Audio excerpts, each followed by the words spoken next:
There we go. We will brand you. I'm currently playing on PC. Finish him!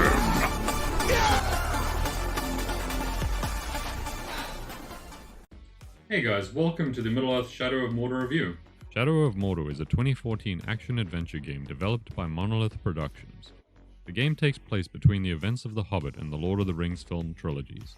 The player controls a ranger by the name of Talion, who seeks revenge on the forces of Sauron after his family are killed.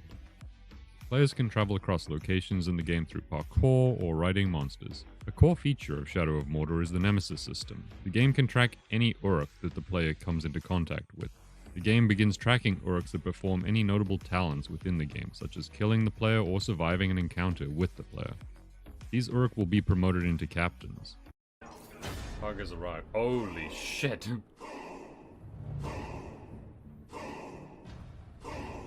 He has a lot of friends.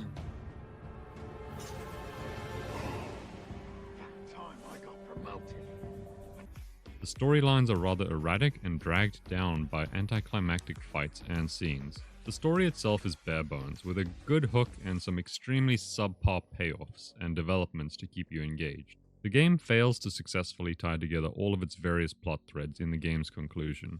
The story introduced memorable characters, but would not make sense to any fans of the series. In terms of the movement and fluidity of the game, I was playing this on PC, and it was actually very challenging, as I often found myself screaming at Talon to perform actions he was supposed to do. The combat is actually one of the strongest parts of the game, being visually stunning. The endgame features 2 extra DLC campaigns, the Lord of the Hunt and the Bright Lord. What I thought it did well was the combat and the innovative Nemesis system. What it sucked at was that the story was weak, the controls were atrocious on PC. There was a lack of depth in quests and objectives. Unmemorable boss fights were another concern. The boss fights themselves were also subpar and entirely forgettable.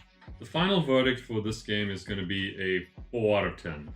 The Nemesis system is ultimately the only reason to play this game, carrying every other aspect of the game.